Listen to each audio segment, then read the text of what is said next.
And her name is Candice Madison. Thank you for the funds that I have in the room to support me. I appreciate that. I have slides, but luckily for you, knowing what time it is in the day, my slides are mostly so that when you get really bored and you want to pretend that you're not looking at your phone, you can look at the pretty pictures while I talk. So how about that? Right? By the way, I'm not offended. So as Jens said, my name is Candice.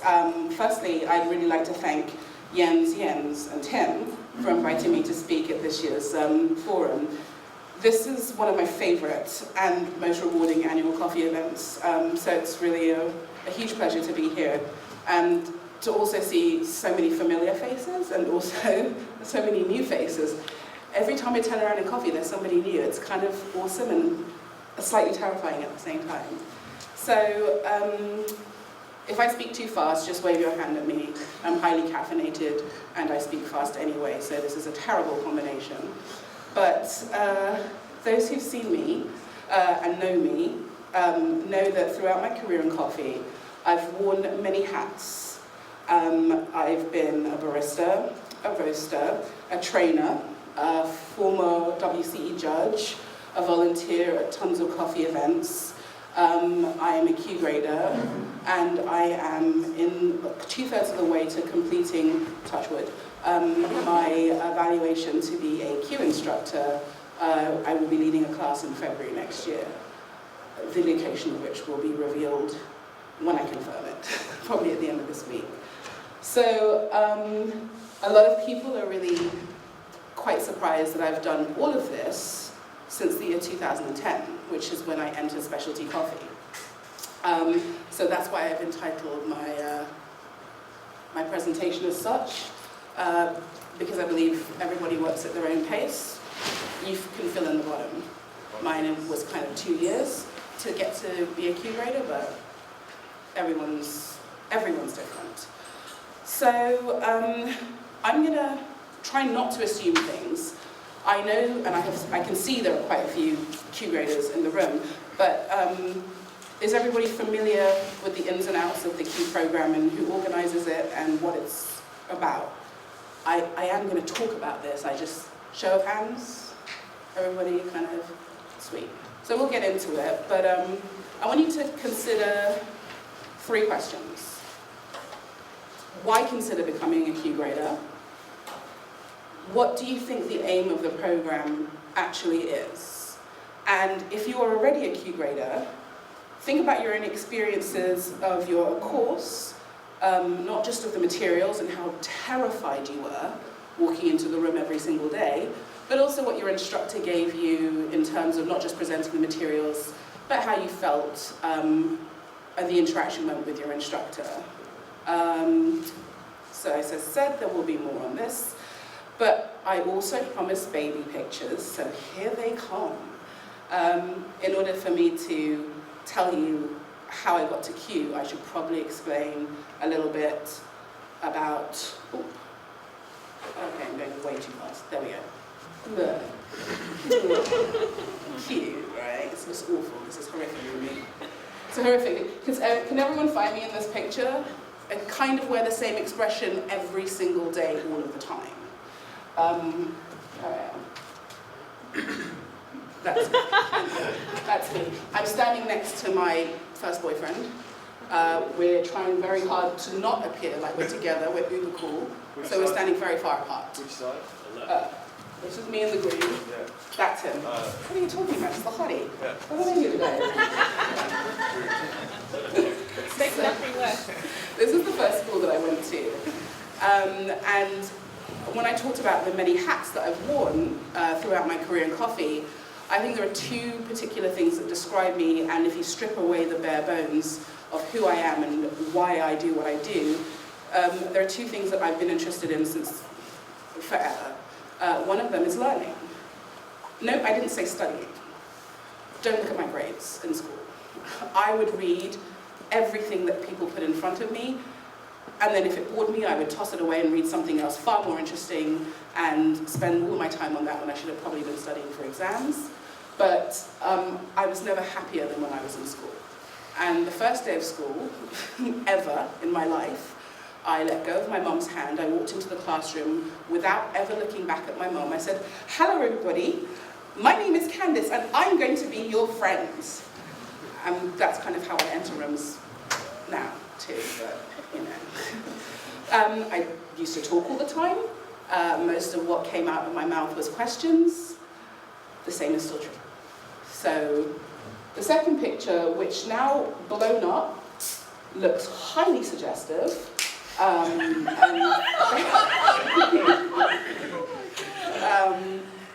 of going to rethink this for the next presentation.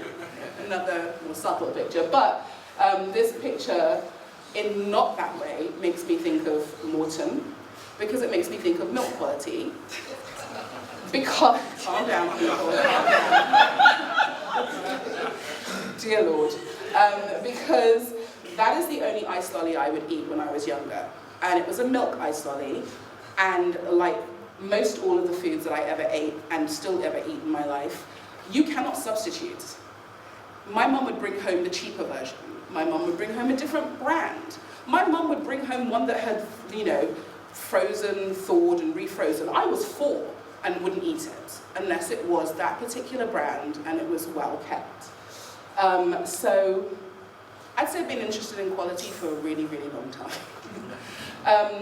And I included this picture not because my sister looks slightly startled at my now understanding of suggestive expression, but because my dad is actually the grandson of coffee farmers. And I didn't find this out until 2 years ago. So my dad has distinct memories of being very young and being told to only pick the red cherries. Which is, when I found out, I would have burst into tears had I not been actually in public. That's not true, I just didn't, but I would have if I was in public anyway.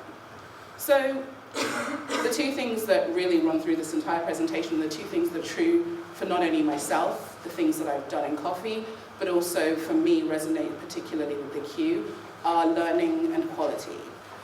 I started as a barista at a terrible, terrible coffee shop that was wonderful because the community was vibrant. We rented the space out for people to look after their kids. They had a creche. We had a still life.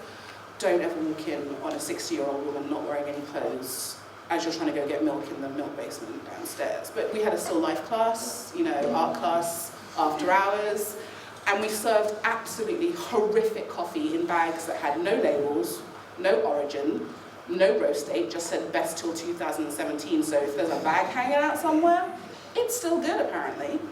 But I did have the most amazing boss. And saying that, there are a couple of my bosses in this room right now, former bosses. They've all informed me very well. But yes, so Sam would listen to me steaming milk and would be able to tell me that it was screaming and the milk was burning from across the room. And I was, from then, absolutely fascinated. I was a yoga teacher at the time, thought, forget that, I have to wear lycra constantly. I'm getting into coffee. This is incredible. And it was between then and taking a trip to Australia a few months later, knowing and finding out that coffee didn't have to taste terrible, even through milk, and that milk could be amazing, that milk didn't mask bad coffee, and when I came back to London, everything was undrinkable apart from the 2 specialty coffee shops that had, you know, were open in 2010 or so. And it sparked something in me. So I came back, talked to everybody I could, which the community in London was really, really young at the time. I picked everybody's brains, and then when I picked everybody's brains in London, I decided, without knowing who anyone was or how presumptuous I was being, to travel to Scandinavia and visit and talk to Anne Linnell and Tim Wendelboe and Mats Johansson and Willie Hansen and Per Nordby and Clara Thompson, and people put me up in their homes. People, you know, came out and had a chat. Everyone was like dying to talk because I was so happy to listen. I picked everyone's brains and then went back and used all of that to completely fall in love with coffee, and then decided I didn't want to be a barista anymore because I wanted to be a roaster. Oh yeah. That's when I found out that coffee doesn't just taste good from how you make it in a machine, but there's a whole chain. I didn't know that. I thought it came out of bags. So I started roasting at a notable, terrible roastery, which is now really good, but was awful. And that guy sitting there, wave, was my boss. Bye, Jamie. And Jamie can testify for the fact that I wouldn't shut up and asked you questions all the time about everything. And when I had done asking everybody, I took courses with SCAE, SCAA, London School of Coffee, but I wanted more. I always want to learn more. So, cupping with a roast master who didn't teach me anything, not Jamie, who refused to even cup the coffees with me, I couldn't figure out why I was tasting what I was tasting. Some of it was good, some of it was bad. We had no recipes, very little in the way of profiling, and I just wanted to know why I was tasting what I was tasting. Not for hedonic purposes, but also to pinpoint what this all meant and how I could put it all together, take it all apart and apply it to what I was doing.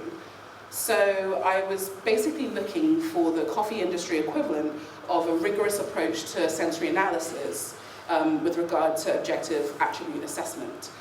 I say all of this because I'm a sensory science postgrad student at the University of Nottingham. That came after the queue. I told you I kept learning.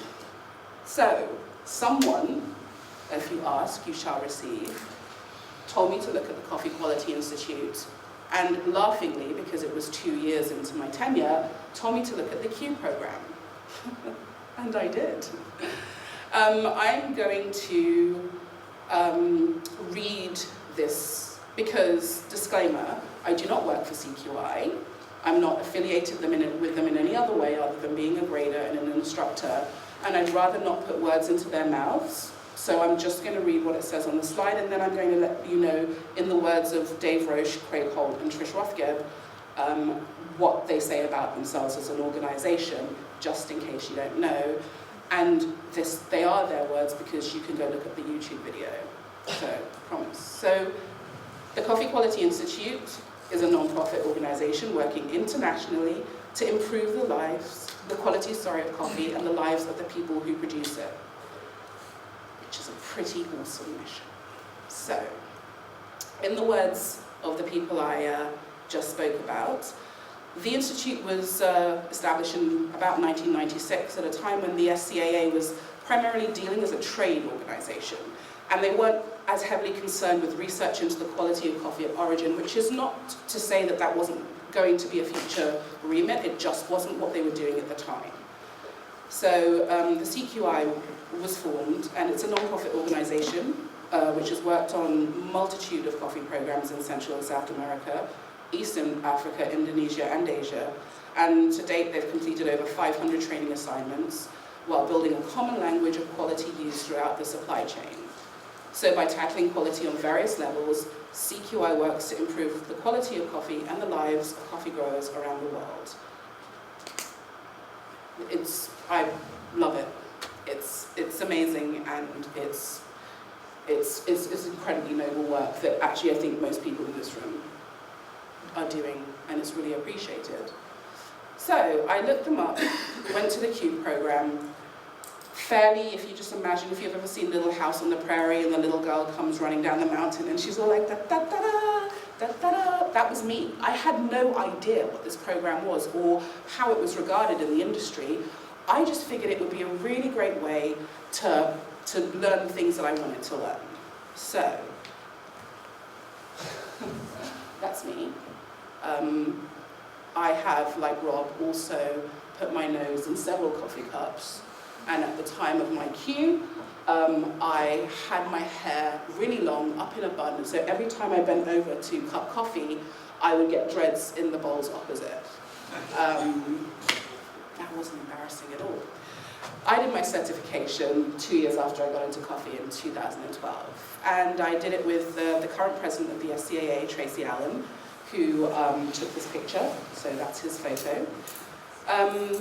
And although I didn't know what I was getting myself into with regard to how huge the program is and what I've learned since, I did take careful note of the website, read everything I could on the website, and then kind of just around, because this was kind of viewed then and somewhat now a little bit as this mystical unicorn of coffee certifications, which I hope gets demystified and people realize it's just a horse, not a unicorn. But everything I read led me to the two things, which have been the two themes of my life, which are, kiddie slide, anyone? Learning, quality? No? Lost you? Okay. Anyone playing Candy Crush? I'm on level 94, I really need some help. So, in thinking of what lies in the essence of the Q program, there are two words that come to mind. The two that resonate to me and align so clearly with me personally are the learning and quality. Obviously, there are many other factors, equally if not more important with regards to the CQI's mission in certifying Q graders, but those are the two that really appeal to me. At the time that I took this test, there were only 11 Q graders in the UK. I became the 12th, and there are now over 30, and people are now certifying more and more, and it's a really, it's just a really gratifying and excellent thing to see. So, when I went, I kind of approached it as a cupping class. I wasn't really interested in getting the certification because I never thought I would. I just knew that I wanted to know where I was as a cupper, where I needed to improve, what I was good at, what I was bad at, what I needed to work on, and just keep evolving. So it's a really good thing at this point to take a moment to realize and remember that the queue is 6 days long. Actually, the queue was 3 days when I did it, but the queue is only 6 days long. It's 3 days of kind of approaching the tests and understanding and getting lectured, and then it's 3 days, and practice, and then it's 3 days of doing tests. This is not a master's, it's not even a degree, an undergrad. This is a jumping off point for learning. It's to find out where you are, where you need to be, and the fact is that you can always improve. So, because I left my water somewhere, I'm going to pitch this question out now. What do you, people who are Q graders, people who are not Q graders, know to be the most important point of the Q? What's the core thing that Q graders, what's their core tool that they use? Madam in the front, looking foxy. I think it is absolutely 100% for me creating a vocabulary which we can all use to communicate with each other. I think that was the most effective thing that I took from it. That's absolutely true. And in order to use a common vocabulary and in order to use common markers, you need to use this. Now there are a million different forms. This is the one from the SCAA. I have credited it to them. I would not take pictures of this slide. It's available, but I just want to make sure that people could see what it is that the Q is actually doing. It's making you a better, more effective cupper. That is what the Q is about.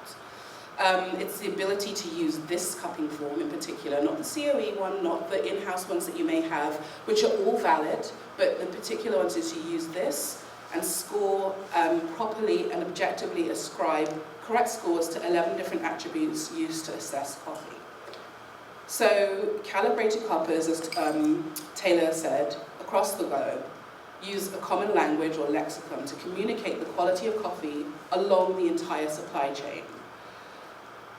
When we think of cupping and cupping attributes and different things of coffee, I'm going to, if someone reminds you, tell you the story of someone who had to cup jute bags. I'm not joking, had to slice up bits of jute bags to find out what was causing the defect on a coffee that they had cupped and found a taint. So that's a non-fun part, but something that has to be done, is basically finding out the quality of the coffee. Do you want to hear that story? It's really gross. Have you received a coffee that's tasted absolutely great pre-shipment? You receive it, it lands, you taste it, and it's just like, how is that flavor? Yeah? Yeah, okay, come on. I'm all alone up here. Is there any? All right. So this person sourced a coffee for a client. They tasted it together. It tasted great. When they got it, it tasted very strange. So they kind of narrowed things down after cupping it and assessing what exactly it was. And it tasted, they thought, like jute, but a really weird off taste of jute. So, in the interest of science, they cut it all up, all the bags that they got, different pieces from different ends of the bags, and cupped the jute bags steeped in hot water. And found out that the defect was actually from the ink on one particular part of the bag that had bled through into the coffee and basically tainted the entire shipment. Gross, but because of the skills that this person had, they were able to then go back and report to the exporter and the millers exactly what had happened. So this is a table that I cut from a farm called Faf in Brazil, some good friends, but you use the Q system basically within your own business, yes, to improve quality control as a grader, improve quality control as a QA person. But a Q grader's actual job is that you can be called upon at any time to grade coffee that's sent to you from anywhere in the world. There's 3 people that grade the coffee. They taste it, they score it, and they send their scores, just their scores and their sheets, back to CQI. Those cuppers must be incredibly calibrated because those scores are aggregated and put through whatever matrix they're put through. And on the basis of that, the farmer will receive a certification. They will either receive the letter Q. A great certificate means that their coffee is scored 80 points or above, and that it's specialty coffee. Not that the CQI just deals with specialty coffee, but we'll talk about this in this case. Or, if they score anything below 80, and that includes 79, they will get a technical report. Now, if you're a farmer and your coffee scores 79 points, you're gonna wanna know why. Because that has a massive impact on what you do from there on, and your livelihood. So this technical report has to reflect very specific details and very specific notes from the cuppers on why the coffee is scored a particular way.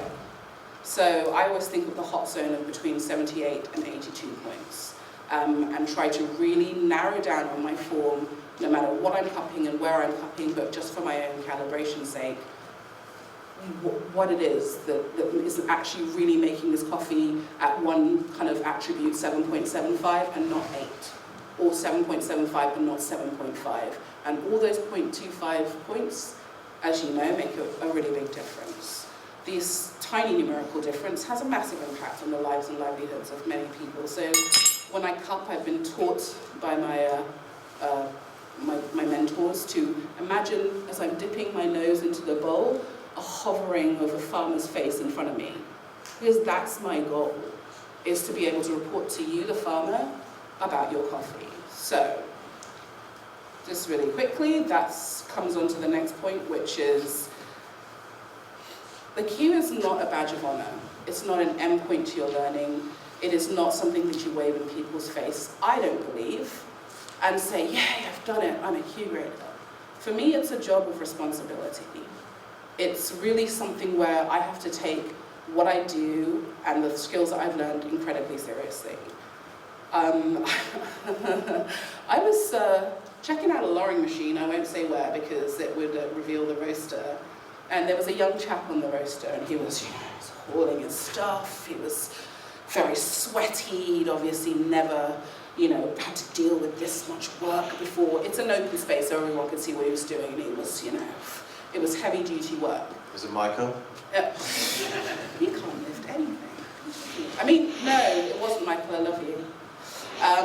And he he was doing his work, making an incredible show of what he was doing because it was in a public space, and that's great. Like, you know, he was very obviously wanting to give people the theatrics of roasting.